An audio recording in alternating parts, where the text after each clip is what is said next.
Introducing Recyclico, making lithium-ion last forever. Recyclico's patented recycling process achieves up to 100% recovery of battery metals from lithium-ion batteries for electric vehicles, including cobalt, lithium, nickel, manganese, and aluminum. Recyclico Battery Materials Incorporated trades on the TSX Venture AMY, on the OTCQB AMYZF, and Frankfurt 2AM. For more information, visit recyclico.com or phone us at 778-574-4444. Recyclico, making lithium-ion last forever. You're listening to HowStreet.com radio, available online at TalkDigitalNetwork.com. Welcome to HowStreet.com radio, the online source for market opinions. Here is Jim Goddard. My guest is Mark Leibovit, editor and publisher of the Leibovit VR newsletters, also known as VRTrader.com. He's speaking to us from Arizona. Welcome back to the show, Mark. Glad to be here. Mark, do you still have a special offer for our listeners? We do at VRTrader.com, and I do want to disclose that I'm not a financial advisor, nor do I provide financial advice, but we do publish VRTrader.com, and we've been doing it for almost 43 years in one form or another. If you go to the order forms, which are attached to each of the various newsletters that you see at the VRTrader.com website, the promo code to be entered in the promo code slot is 2022 half off, just as it sounds, 2022 HALFOFF, and you get 50% off of any of the subscriptions for whatever time frame you select. Mark, what do you think the Fed's going to do with interest rates this month? Well, they're going to raise them, and there's a lot of jawboning going on. This is really crazy. I mean, I'm so contrarian as well as a cyclic and technical analyst. You know, I try to cover the bases in following the crazy markets, but you know, it's almost laughable. You know, we had this big pop in the stock market the last few days. Of course, we're in a seasonally positive period, so we talked about this on the previous shows, and a lot of people have been talking about it. You know, the big October or September crash type scenario. We get a low, and indeed we got a low October, I think 13th, and we had one back in June, and generally you come out of it more or less. There have been exceptions, but you get a bounce into the end of the year. You can call it the Thanksgiving rally, the Santa Claus rally, you know, cycles, whatever, you know, year-end window dressing, on and on and on. So, you know, the rally is no great surprise, but we did have this FTX crypto fiasco, and, you know, not talked about in the press at all, but, you know, I come up with stuff, you know, and my basic thinking is, you know, we got the plunge protection team out there that Ronald Reagan created back in 1988. It's called the Working Group of Financial Markets. And it gives the government the ability, as they've done many times, to come in and manipulate the stock market, buying the futures markets, getting in there, supporting it, or rallying it as need be. So, you know, as soon as the FTX crisis hit, the market exploded again, and this is one way of diverting attention and stabilizing the markets. You know, there was fear out there that it would precipitate a panic, that crypto collapsed, and a lot of people lost money, and the rippling effects into the financial system were unknown. So I think part and parcel of the rally, besides the seasonal effect, is the government's in there trying to get everybody calm down about the crypto situation. But as far as interest rates, you know, Fed has stated, and, you know, I guess Jerome Powell wants to follow in the footsteps of Paul Volcker and raise interest rates into oblivion until, in which case, he breaks inflation. So I don't think he has control over inflation.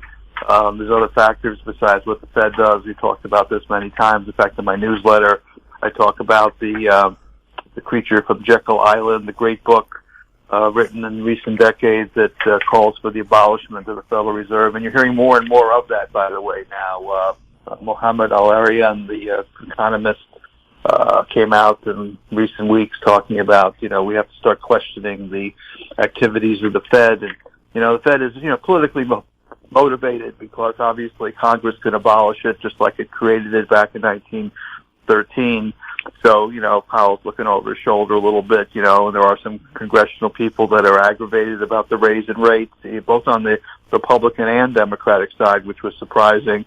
So anyway, this whole jawboning thing that I mentioned has just been going on for decades. I mean, they come out with stories or rumors or every week, not every week, it seems like every day another Fed board member or economist is predicting about what they're going to do and not do, and the market goes up and goes down and goes up and goes down based on the rumors of what they're going to do, and they came out. So now suddenly Powell had a conference, I think it was Wednesday, and he sort of hinted, well, maybe we're going to start slowing down the amount of the increase, 0.75 every time for the last few months. Maybe we'll do 0.5 or hinted at that. So the market, exploded at the upside. It was up 700 points on Wednesday.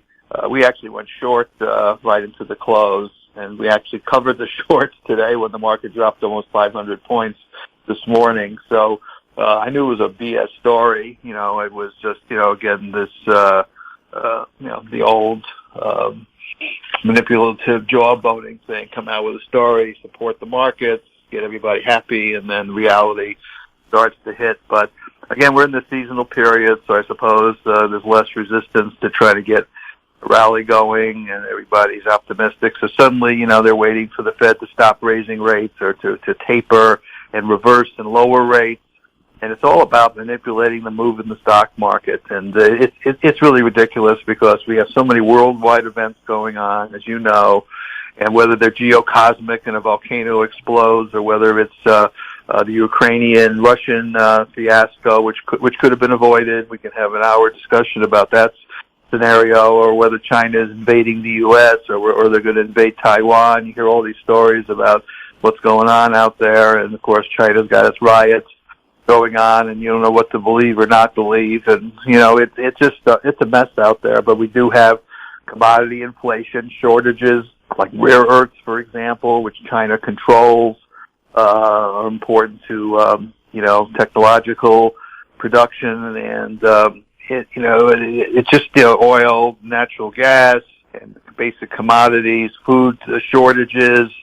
I think whatever attempt they have, just controlling interest rates, doesn't solve anywhere near the problems.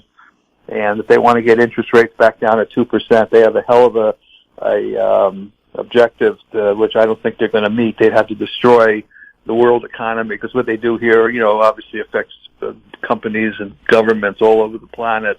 So, political pressure is one thing which could stop it.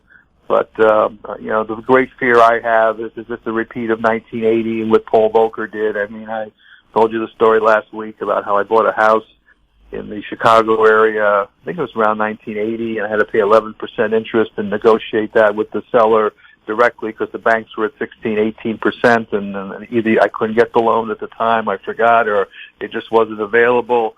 So are we going into that type of environment where we're going to have to push rates up to some ridiculous level? I don't know if the politicians would allow it. They probably threatened Powell and the Federal Reserve and threatened abolishing it the way I'm writing about it if he tried to do that again. But whether that's going to really solve the problem, it's a different world now than it was in 1980. So we're going to have a half a point increase into here coming up shortly, and then we'll see what they're going to do in next few months. And in the market, it's a game. You're playing the game, like I did yesterday. When it's up 700, I go short. And when it's down 400, I cover my short. And just play the game here. And I always joke, years and years ago. I mean, I'm 74, approaching 74 years old now. But I've been trading the market since I was like 28, 29. And I always joke, one day, what am I going to do to make a living if the stock market really goes to hell, or we have another 1929, or should I go work for the post office? Should I find some other career? Should I go back to school and or go into broadcasting or go into law or something else? And it's funny, in all these decades, I'm still here. The market has tremendous swings in all directions. There's different sectors that are rallying, whether it's cannabis for a couple of years or gold, which seems to be moving now a little bit, or whether it's solar stocks, which had a big run. So if you're in there and you could pay some attention and, you can be conservative about it, you can make a living, or, you come out with some decent ideas and survive in almost any environment. And in fact, when it's coming down, which it has been, if you're just in some inverse ETFs, which should be as common and used as possible, but they're not.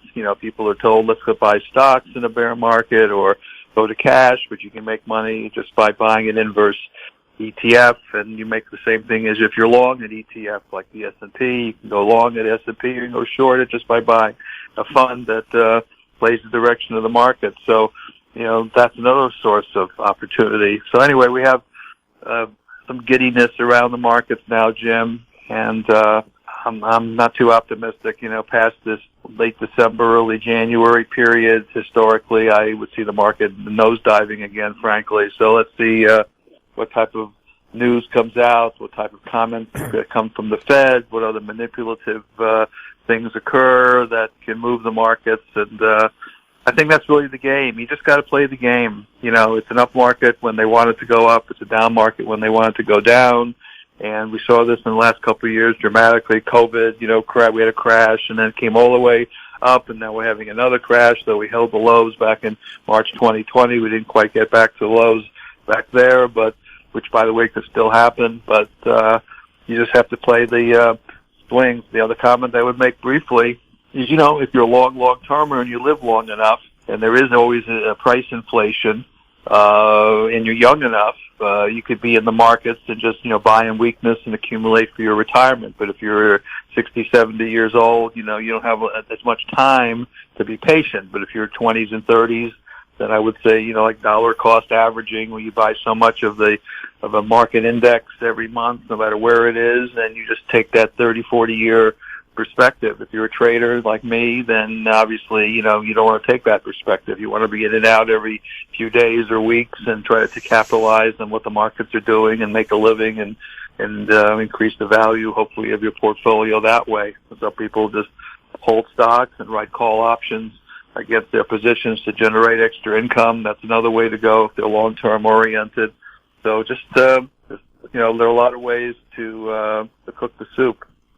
Yeah, now I'm thinking of, there's TV ads that make fun of people. Oh, you're not using Dad's financial advisor, are you? Well, now that we're in a time of inflation and volatile markets, maybe Dad's advisor might be a good person to have because they've lived through inflation before and have seen market conditions like this. If you're a young stockbroker, you probably haven't experienced the losses people have.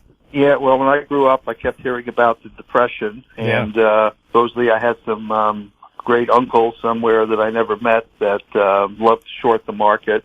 Didn't do very well at it. I guess he was influenced by the crash back in 1929, and that's one thing to get you really bearish when you see an event like that, and you start getting conditioned to believe that it'll never ever come back. So you can play the wrong side of the market for a long time unless you're a good short seller, and of course. It's easier now with the inverse ETFs. You don't have to borrow stock as much if you want to play the indexes. But you're right. Experience carries its weight. We'll have more with Mark Leibovit right after this. Don't miss out. Stay informed. Receive the HowStreet.com weekly recap with thought-provoking podcasts, radio, and articles delivered to your inbox. Sign up for the HowStreet.com weekly recap on our homepage at HowStreet.com. Welcome back. We're speaking with Mark Leibovit. Mark, several of the people I've talked to today have said perhaps gold miners are looking a lot shinier now. What's your opinion? We are long, yes. For some of our newsletters, we do a little bit of trading, but we do have the Metal Resource letter, and we are long there for a couple key positions, and a lot of it is tied to the current weakness in the U.S. dollar, which, as you know, has been strong in the last few months, and now is starting to crack a little bit. So that's bringing some interest into the gold and silver stocks and the metal itself. So, you don't know how long it's going to last. It could be a nice rally for a while. You could make some money. We're nowhere near the highs, though. Gold got over 1,800 recently, and it was, well down there in the mid-1600s. So we've had a little bit of a bounce here in the last few weeks. But we're long here, and we're just holding our breath and, trading and watching it. One of the big events for me, which I've written about for several years, last few years, is a big double top on looking at the charts technically, which is that 2060, 2070 level in gold. priced in U.S. dollars. And we went up there, we tested it, broke, and we're going to really have to go through that level, which I'm not saying won't happen, but that's really going to confirm, the resumption of the bull market, which started back actually way back in the 1970s. So when gold was $35 an ounce and broke out and started to move. So that double top formation has to come out, but so far that's held and created sort of a bear market phenomenon for gold here in the last few years, where it goes up, fails, and goes up, and it fails, and never really breaks through. My personal opinion is mixed because, I'm in the manipulative, everyone's going to say conspiratorial camp, but I'm very much influenced by the work of Bill Murphy over at GATA, .org. And he's been doing decades of studies about the manipulation in the gold market by the governments around the world to suppress the price of gold, because a strong, gold market discredits the government, and they don't like that. They want their currencies to be strong. They don't want gold to take its place, which over thousands of years it ultimately does anyway. We've seen that. But so, there's a lot of manipulation in that market. There's been lawsuits filed. There's actually been criminal charges against people, some of the big major institutions that manage the gold market. So there are a lot of shenanigans in that market, and is the government going to get out of that business of fooling around with gold, lending it out, and all the stuff that they do? And then is it going to end? There's been a lot of push for that all to end, but again, is it in the government, whether it's U.S. government or any government's best interest? But we do know China has been hoarding gold. We know Putin in Russia, he backs the ruble with gold. So some big forces on the planet, have been accumulating it. And unless we have a giant gold discovery on one of those asteroids out there that people laugh about when I talk about, but there are asteroids that they've found that have huge amounts of gold that, if they can mine it and bring it here, could virtually render gold worthless if there's that much supply around. When and if that happens, despite that type of event, currently it appears at least the large financial forces on our planet, including, as I mentioned, China and Russia, are very interested in accumulating it and backing their currencies by that, versus hot air, which is what we do here in the United States and you do in Canada, where there's really no backing for the currency, just the government's promise that it has value. So, if the manipulation stops or doesn't stop, or whether enough people are accumulating enough that there's no supply around, then maybe we'll take out that 2060, 2070 area, and then the next target, I would guess, would be around 2,300, and then give it enough time, not possibly up to 3,000. So I don't know how many weeks, months, or years that's going to take to unfold. So I'd rather be trading it, but and we're doing that now, so let's see what happens. What do you think's going on in China right now? We have riots about the lockdowns, people not getting paid at the world's largest iPhone plant, some 200,000 people there. Is the dictatorship there losing it, or will they crack down so hard people won't protest? We've heard of protests in 30 cities. You pray that they do. You pray they succeed in that. But what they did with that Tiananmen Square decades ago, where they bring out the tanks and they kill people, and they're starting to do some of that now. I mean, I would pray and hope that the populace could overthrow the government. I mean, we saw this when Mao took over, decades ago. They killed off all their critics, and they eventually just stopped any any advancement of the conservative government, and the communists took charge. I mean, ultimately it could happen. We've seen revolutions around the world for thousands of years. No civilization lasts forever, and China may be heading that way too. I mean, look at Russia. I mean, Russia was supposedly a bastion of communism, and Putin is more capitalistic than most, and he rejects a lot of the Western philosophy, like woke and the one world government nonsense that Klaus Schwab at the World Economic Forum's been talking about and brainwashing everybody about. So what happened to communist Russia? Suddenly became the biggest supplier, one of the biggest suppliers of oil in the world, and on and on and on. So China, they're capitalists there too. I mean, they're billionaires in Russia.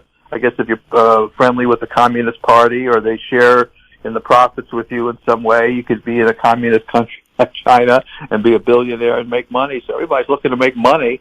So, you just wonder, is that enough to turn the communist regime upside down and it becomes a pure capitalist country or not? So all I can say is I can't predict whether the riots are going to succeed in taking over the government. That would be the best thing for the world because they've been suppressing the, freedom there for forever. But the other side of the coin, you sort of laugh, well, they're suppressing freedom and it's supposedly communist, but you could become a billionaire at the same time. So it's a non sequitur when you think about it on a certain level. So, but, I hope they succeed, Jim, but I have no sense of whether they're going to succeed. What's going on in the crypto market since the FTX collapse? Are people scared to go into that sector? Oh, yeah, they're all scared about it. And, thousands of people, millions of people have lost a lot of money, and there's been a lot of false cryptos that have been created, that just didn't succeed, and, a lot of speculation. And this whole thing with FTX and watching that interview with the young 33-year-old promoter. I don't know if you saw that on CNBC, the guy sitting there, I didn't think essentially I didn't do anything wrong, or I intend to do anything wrong, but if you don't follow the rules, you violated the law, and the money was misappropriated, that's the negative. So the question is whether he's going to go to jail or the Democrats in the U.S. Congress and Senate, who are big recipients of money from him, are able to sort of downplay it and say, he's just a crazy 30-year-old kid and he made a mistake and let's forget about it. I think that's what they're trying to push because they benefited so much from the millions and millions of dollars of donations that he gave them. But to answer your question, yes, it's shell-shocked because prices are down, but it doesn't mean it's down and out. We've seen, Bitcoin go from, $100 to, 66,000 in the last 10 years, and have two big swings in the course of that, which apparently are these 3 or 4 year cycles. So we could be looking at Bitcoin now at 17,000 an ounce, and it could be 80,000 an ounce in 3 years, and you wish you bought it. And the fear is that everybody's pushing for regulation. Now we need to regulate it. It's like if the government regulates stuff, that's good. We know regulation doesn't do anything or work. As soon as the government gets involved, it actually creates more problems. So the real question is whether, they're going to try to abolish any cryptocurrencies, digital currencies, and just keep it for themselves. The governments create their own digital currency and take away cash and your ability to, conduct business the way you do now, and everything's converted as the rumor is, going around that we create a digital currency and suddenly all your money in the bank and any cash you have is not worth anything other than the digital currency they exchange it for, which is dangerous because that implies they could track you and follow you and cut off your money if they don't like what you say or do. And that's the great fear that the Orwellian future where the government not only controls your freedom but controls your money and everything at the same time. So that's what, unfortunately, we could be headed toward. I hope that doesn't happen. If it does, it doesn't happen in my lifetime. But the bottom line question that you're asking is crypto going to survive? And I think it will. I think people don't trust government. They want that's why it was created, an alternate way of conducting business around the world. A lot of businesses were accepting crypto as payment for goods and services. And I agree with those that say inherently it has no worth, but you could say the same thing about the U.S. government and the U.S. dollar. What inherent value is the dollar? It used to be backed by silver and gold, and it's not backed by anything. It's just a full faith and pledge that the government that says it's worth something. So your own dollar is theoretically not worth anything. It has nothing backing it per se. In the days where it was backed by gold, and as it was before 1971, before Nixon took us off the gold standard, then you could exchange your dollar for gold, and you could say yes, it has some value. So that's why people moving to crypto, because they don't trust the dollar, or the value of the dollar has declined nearly 98% since the Federal Reserve took charge in 1913. So the value of your dollar keeps going down. So demand for an alternate currency or exchange is what created Bitcoin and these other electronic currencies. So you could argue they have no inherent worth either. But a lot of people made a lot of money with them, Jim. I mean, I know people that traded these things that made millions in some of these cryptos, and they treated it like I would trade a stock. It's a vehicle to trade. You could trade land, you could trade gold, you could trade, ETFs, you could trade cryptocurrencies, you could trade cannabis stocks.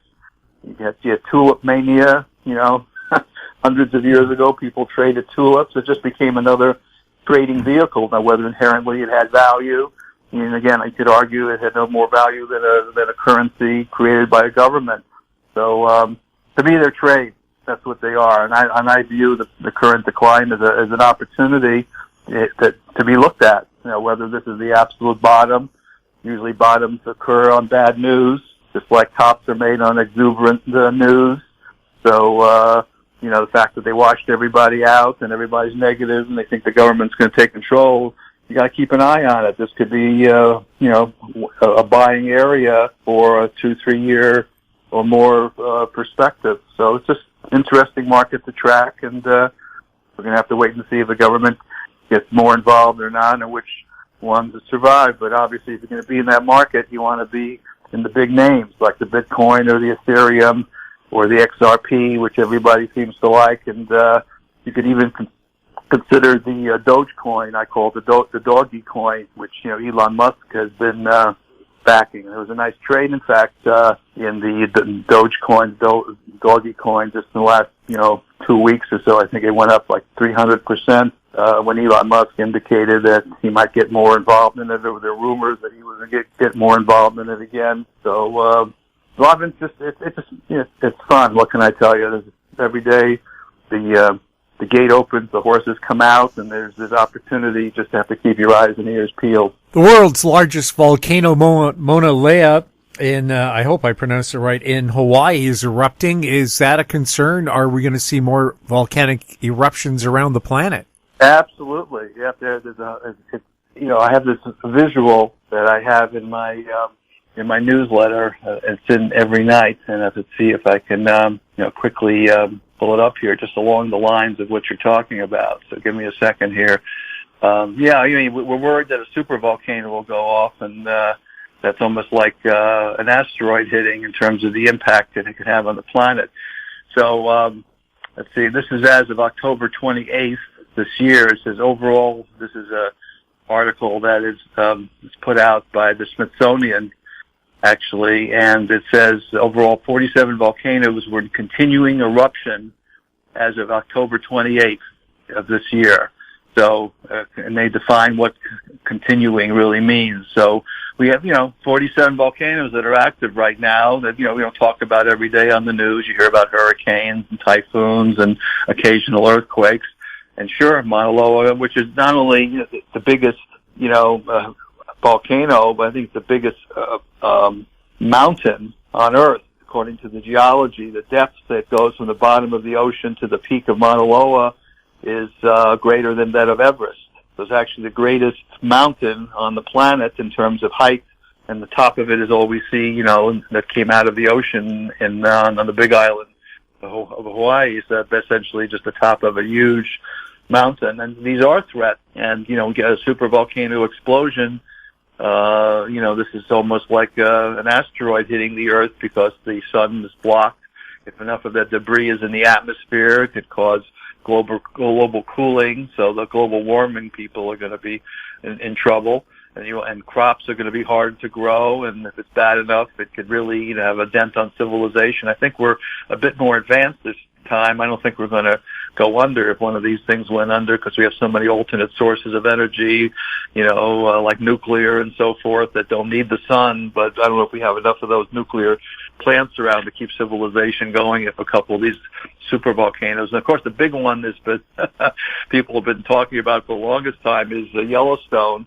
That's actually the biggest on the planet, I think, in terms of size. And if that goes off, that could be as much or much more detrimental than Mauna Loa breaking out and blowing up. But who knows?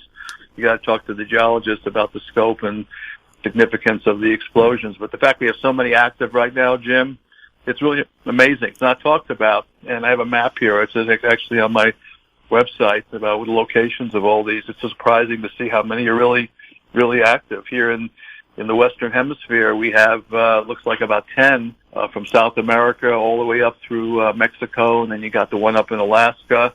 And we have quite a bit not too far from us. Yes, Yellowstone, the actual crater is about 250 miles across. Like it's a crater within a crater within a crater, and it did cause a mass extinction event millions of years ago.